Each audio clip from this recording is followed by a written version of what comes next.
안녕하세요. 이봉입니다. 지난번에는 그 농가 주택을 구입하는 경우에 이제 주의할 점에 대해서 제가 이제 소개를 드렸는데, 땅 사는 것도 이제 상당히 중요한 거기 때문에, 이제 이번에는 땅에 땅을 살 때 이제 주의할 점에 대해서 꼭 알고 이제 땅을 구매해야 할 10가지 정도 소개를 드리겠습니다. 첫 번째가 이제 사고자 하는 땅이 맹지인 경우, 맹지란 이제 뭐냐면 사방이 그 다른 사람의 땅으로 둘러싸이고 쌓여 있어서 이제 도로가 없는 토지라고 이렇게 음, 정의를 내릴 수가 있죠. 근데 대부분 이제 맹지 그러면 이제 대부분 사람들이 이제 알고 계시는 그런 내용인데, 어쨌든 이제 맹지 경우에는 뭐냐면 집을 지을 수가 없거나 아니면 이제 개발 행위 자체가 허가가 나질 않습니다. 이게. 그래서 하여튼 맹지는 될 수 있으면 구매하시지 않는 게 좋겠습니다. 그래서 땅을 보러 다닐 때 도로가 있느냐 없느냐를 파악하시려면 항상 그 지적도를 띄워가지고 확인을 하셔가지고 도로가 이제 지적도상에 도로가 있나 없나 그것을 먼저 확인을 하셔야겠습니다. 그래서 지적도상에 도로가 없으면 구매하지 않으시는 게 현명한 방법이 되겠습니다. 그 다음에 이제 두 번째가 땅의 경사도가 20도 이상인 경우, 이제 땅이 경사도라는 거는 이제 일반 평지를 얘기하는 하는 경우가 아니고 이 임야죠, 임야.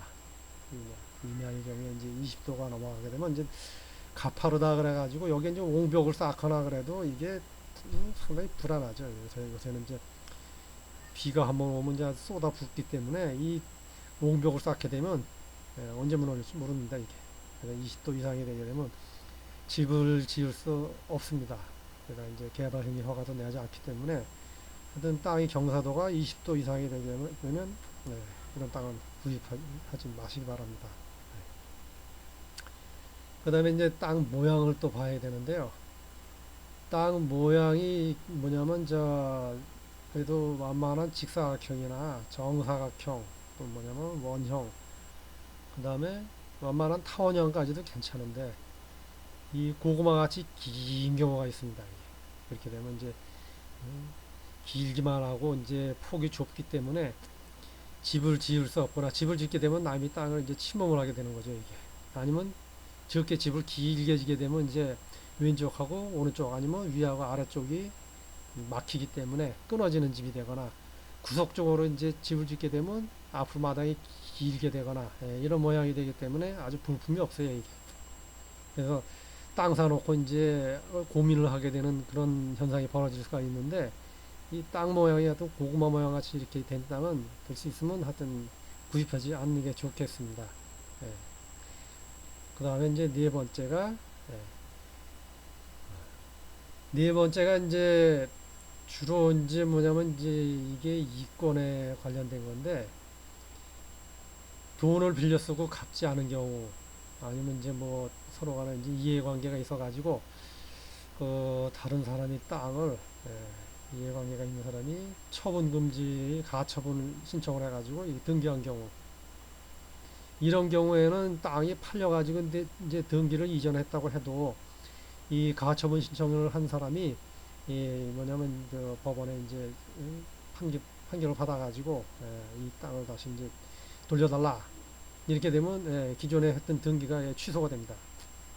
그래서 이 가처분한 사람한테 다시 이제 넘어오기 때문에 절대 이게 금지를 하여야 그런 땅이 되겠습니다. 이런 땅은 절대 사시면 안 되시고요. 하여튼 등기부나 이런 걸 잘 확인하셔가지고 땅을 살 때 이렇게 참고를 하셔야 되겠습니다. 그다음에 가등기되어 있는 땅, 가등기는 이제 뭐냐면 돈 등기하기 전에 어떤 이제 사정에 의해서 이제 그냥 말 그대로 가등기를 하게 됩니다. 그래놓고 이제 나중에 그 문제가 이제 해소가 되었을 때 이제 본등기를 하게 되는데 가등기에 터져봐 이제 본등기를 하게 되면 이 가등기권자한테 이제 등기가 넘어오는 경우입니다.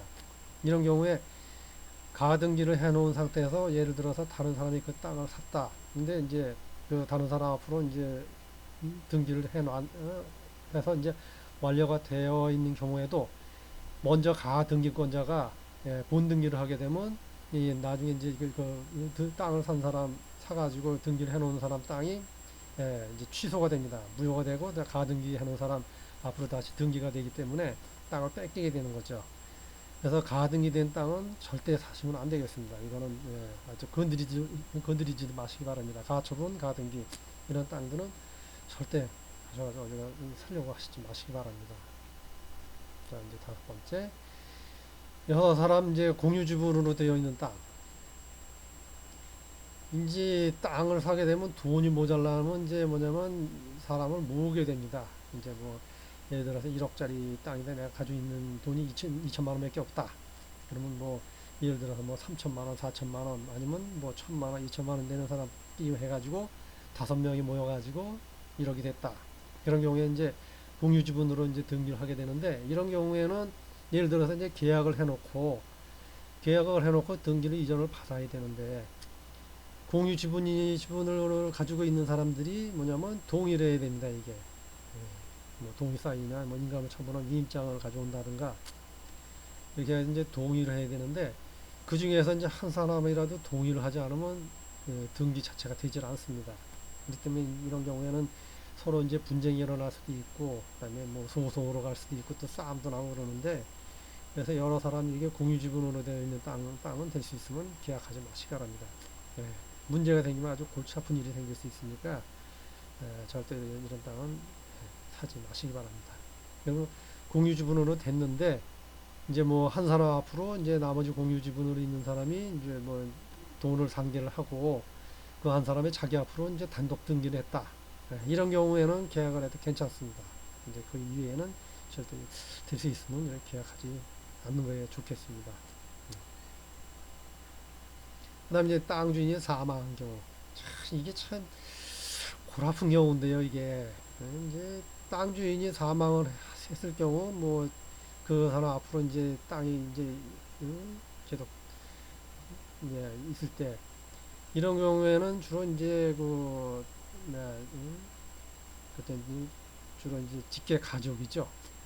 가족 중에 이제 뭐냐면 가장 가까운 사람이 뭐냐면 그 땅에 대한 이제 세금을 내게 되는데, 그때 이제 자동으로 넘어옵니다. 그러나 땅 등기는 그 사망한 사람 앞으로 되어 있습니다. 이런 경우에는 이제 이 사망한 사람 땅을 뭐냐면 이제 상속을 받아야 되는데 뭐 가족이 없거나 뭐 배우자나 아니면 자식이 한 사람밖에 없거나 그러면 그 사람한테 이제 상속을 받으면 됩니다. 근데 이제 이해관계가 있는 자손이 여러 명이 있거나 아니면 또 배우자가 있거나 그러면 이제 상속을 받는데 이 가족 중에 직계 가족 중에 한 사람 앞으로 이제 등기를 하게 되면 나머지 사람들이 동의를 해야 됩니다.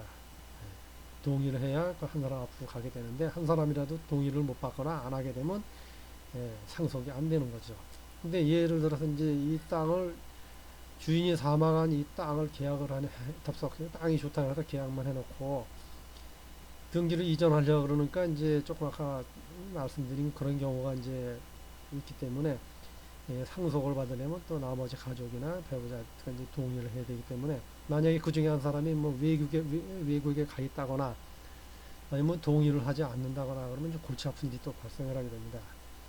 이런 경우에 이제 잘못하면 이제 뭐 계약금만 또 날릴 수 있고 그러는 일이 발생하기 때문에 땅 주인이 이렇게 사망한 땅 이게 상속돼 가지고 산 사람 앞으로 등기가 되어 있지 않은 경우에는 건드리지 마시기 바랍니다. 이것도 나중에 골치 아픈 일이 발생을 합니다.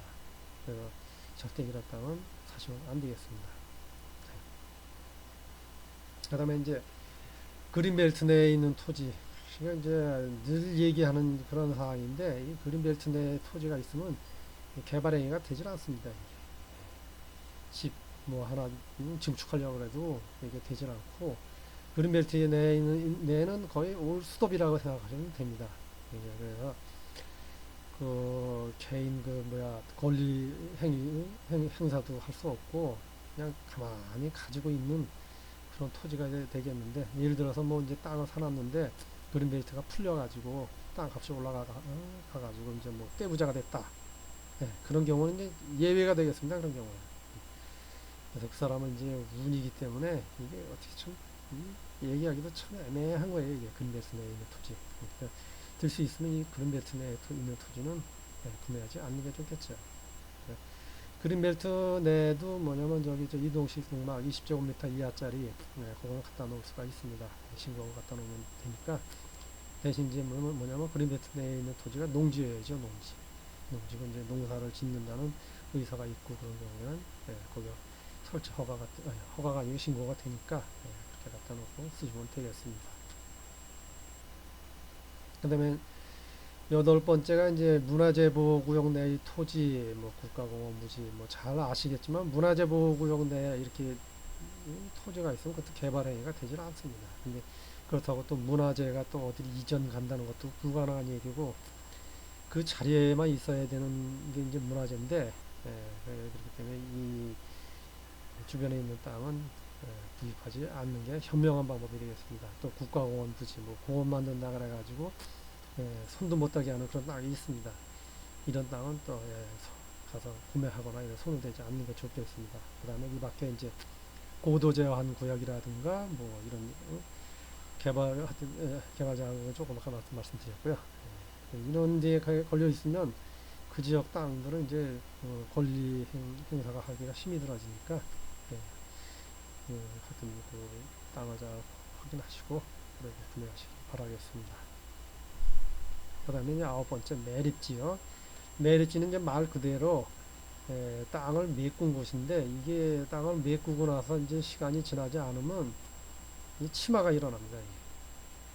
치마가 일어나는데 치마가 일어나게 되면 집을 지어놔도 이제 뭐냐면 저 벽에 균열이 간다든지 아니면 저 문도 이렇게 뭐냐면 저 기울어 가지고 잘 닫히지 않는다든가 아니면 닫았는데도 저절로 열린다든가 지금 치마가 일어나기 때문에 그런 현상이 발생하게 되는데 하여튼 매립하고 나서 적어도 몇 년 지나야 이게 이제 당이 단단해지기 때문에 일반적으로 매립지에 있는 토지는 구입하지 않는 게 좋겠죠.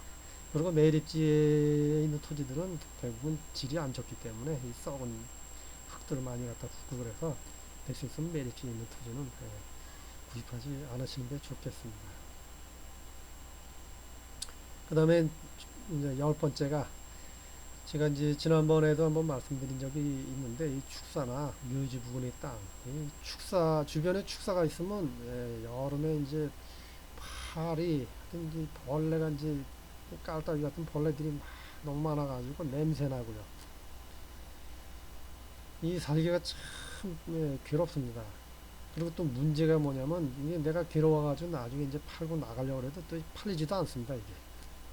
그렇기 때문에 이 집 때문에 이제 스트레스 받고 그런 일이 발생을 하게 되는데 축사가 있거나 그러면 주변에 땅을 사지 않는 게 좋겠습니다. 그 다음에 이제 묘지 부근, 묘지도 이제 뭐냐면 딱 문 열고 나오는데 무덤 붙어 보인다.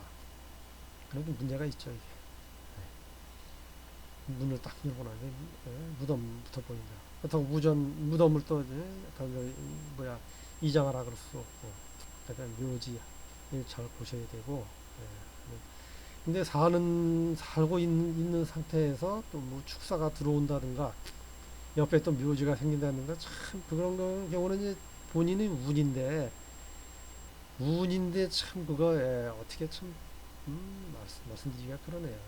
살다가 생기는 건 어쩔 수 없고 안 생기길 이제 바랄 뿐이죠 이게. 하여튼 축사나 묘지 부분에 땅이 있으면 이런 땅도 할 수 있으면 구매하지 마시기 바랍니다. 이상으로 이제 땅을 구매하실 때 가장 주의해야 할 사항 10가지를 한번 알아보았습니다. 뭐 대부분 아시는 분은 아시겠지만 또 우리 모르시는 분을 위해서 제가 이제 몇 가지를 말씀을 드렸습니다. 잘 숙지하시고 땅 사러 다니실 때 잘 생각하셔가지고 좋은 땅 구매하시기 바라겠습니다. 이상 여기서 소개를 마치겠습니다. 고맙습니다.